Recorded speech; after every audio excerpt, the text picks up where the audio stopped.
ಶಾಂತಿ.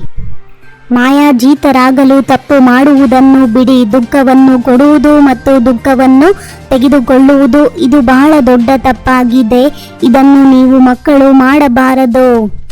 ತಂದೆಗೆ ನಾವೆಲ್ಲ ಮಕ್ಕಳ ಪ್ರತಿ ನನ್ನ ಎಲ್ಲ ಮಕ್ಕಳು ನನ್ನ ಸಮಾನ ಸದಾ ಪಾವನರಾಗಲಿ ಎಂದು ಆಸೆ ಇದೆ.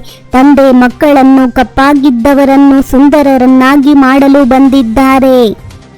ನಾವು ಪವಿತ್ರರಾಗಬೇಕು. ನಂತರ ನಾವು ಈ ರೀತಿ ಲಕ್ಷ್ಮೀನಾರಾಯಣರಾಗುತ್ತೇವೆ. ಈ ಗುರಿ ಉದ್ದೇಶವನ್ನು ಮಕ್ಕಳು ಬಹಳ ಎಚ್ಚರಿಕೆಯಿಂದ ನೆನಪಿಡಬೇಕು. ತಮ್ಮನ್ನು ನೋಡಿಕೊಳ್ಳಬೇಕು. ಈ ದೇವತೆಗಳಲ್ಲಿ ಎಷ್ಟು ಗುಣಗಳಿವೆಯೋ ಅವನ್ನು ಶ್ರೀಮತದಂತೆ ನಡೆದು ನಾವು ಧಾರಣೆ ಮಾಡಿಕೊಂಡಿದ್ದೇವೆಯೇ? ಎಲ್ಲಿಯವರೆಗೆ ಭಗವಂತನ ಶ್ರೀಮತವನ್ನು ತೆಗೆದುಕೊಳ್ಳುವುದಿಲ್ಲವೋ ಅಲ್ಲಿಯವರೆಗೆ ಏನೂ ಅರ್ಥವಾಗುವುದಿಲ್ಲ. ಇದನ್ನು ಬಹಳ ಚೆನ್ನಾಗಿ ಬುದ್ಧಿಯಲ್ಲಿಡಿ. ಎಷ್ಟು ಹೆಚ್ಚಿನ ಶಿಕ್ಷೆಯೋ ಅಷ್ಟು ಕಡಿಮೆ ಪದವಿಯಾಗಿ ಬಿಡುತ್ತದೆ. ಪರಿಶ್ರಮ ಪಡದಿದ್ದರೆ ಪಾಪಗಳು ಪರಿಹಾರವಾಗುವುದಿಲ್ಲ. ನೆನಪಿನಿಂದಲೇ ಪಾಪಗಳು ಭಸ್ಮವಾಗುತ್ತವೆ. ಮತ್ಯಾವುದೇ ಉಪಾಯವಿಲ್ಲ. ನೀವಿಲ್ಲಿ ಸುಂದರರಾಗಲು ಕುಳಿತಿದ್ದೀರಿ. ಆದರೆ ಮಾಯೆಯು ಬಹಳ ದೊಡ್ಡ ಶತ್ರುವಾಗಿದೆ. ಇದು ಕಪ್ಪಾಗಿ ಮಾಡಿದೆ. ನಾಟಕದನುಸಾರ ಅರ್ಧ ಕಲ್ಪದ ಪಾತ್ರವನ್ನು ಮಾಯೆಯು ಅಭಿನಯಿಸಬೇಕಾಗಿದೆ. ಮಕ್ಕಳೇ, ಇದೇ ಯುದ್ಧವಾಗಿದೆ. ನೀವು ಸುಂದರರಿಂದ ಕಪ್ಪು ಮತ್ತು ಕಪ್ಪಗಿದ್ದವರು ಸುಂದರರಾಗುತ್ತೀರಿ. ಇದೊಂದು ಆಟವಾಗಿದೆ. ಈಗ ನೀವು ಮಕ್ಕಳು, ಈ ಸಮಯವು ಬಹಳ ಅಮೂಲ್ಯವಾದದ್ದಾಗಿದೆ.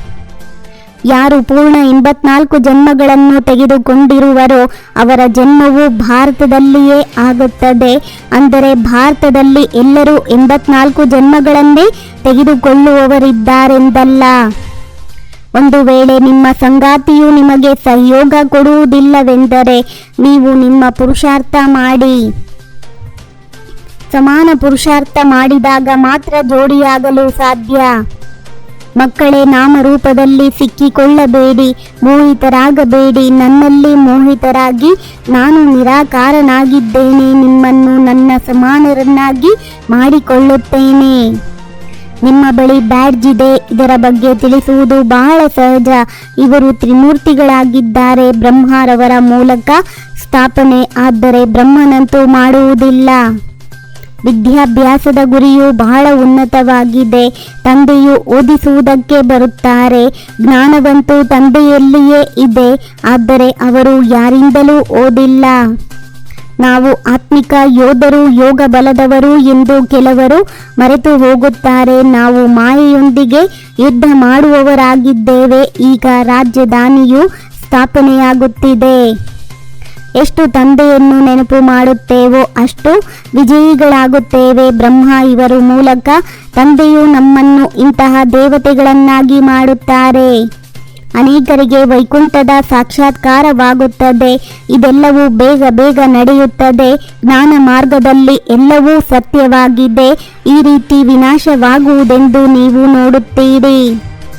ಮನೆಯಲ್ಲಿ ಕುಳಿತಿದ್ದಂತೆಯೇ ಬಾಂಬುಗಳನ್ನು ಎಸೆಯುತ್ತಾರೆ ಮತ್ತು ಸಮಾಪ್ತಿಯಾಗುತ್ತದೆ. ಅದರಲ್ಲಿ ಮನುಷ್ಯರ ಅವಶ್ಯಕತೆಯಾಗಲಿ ಆಯುಧಗಳ ಅವಶ್ಯಕತೆಯಾಗಲಿ ಇರುವುದಿಲ್ಲ.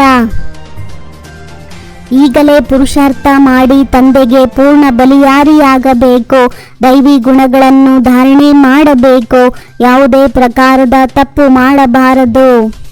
ಗುರಿ ಉದ್ದೇಶವನ್ನು ಮುಂದಿಟ್ಟುಕೊಂಡು ಬಹಳ ಎಚ್ಚರಿಕೆಯಿಂದ ನಡೆಯಬೇಕು. ಆತ್ಮವನ್ನು ಪವಿತ್ರ ಸತೋಪ್ರಧಾನವನ್ನಾಗಿ ಮಾಡಿಕೊಳ್ಳಲು ಪರಿಶ್ರಮ ಪಡಬೇಕು. ಒಳಗೆ ಯಾವುದೇ ಕಲೆಗಳಿದ್ದರೆ ಪರಿಶೀಲಿಸಿ ತೆಗೆಯಬೇಕು. ಬ್ರಾಹ್ಮಣ ಜೀವನದಲ್ಲಿ ಪ್ರತಿ ಸೆಕೆಂಡ್ ಸುಖಮಯ ಸ್ಥಿತಿಯ ಅನುಭವ ಮಾಡುವಂತಹ ಸಂಪೂರ್ಣ ಪವಿತ್ರ ಆತ್ಮಭವ ಒಬ್ಬ ತಂದೆಯ ಮತದಂತೆ ನಡೆಯಬೇಕಾಗಿದೆ. ಓಂ ಶಾಂತಿ. 21 ಜನ್ಮಗಳಿಗೆ 21 ಪರಮಾತ್ಮನ ಮಹಾವಾಕ್ಯವನ್ನ ಆಲಿಸಿ. ನಿಮ್ಮದೇ ಆದಂಥ ಈ ಚಾನಲಿಗೆ ಲೈಕ್ ಮಾಡಿ, ಶೇರ್ ಮಾಡಿ, ಸಬ್ಸ್ಕ್ರೈಬ್ ಆಗೋದನ್ನ ಖಂಡಿತ ಮರಿಬೇಡಿ. ಓಂ ಶಾಂತಿ.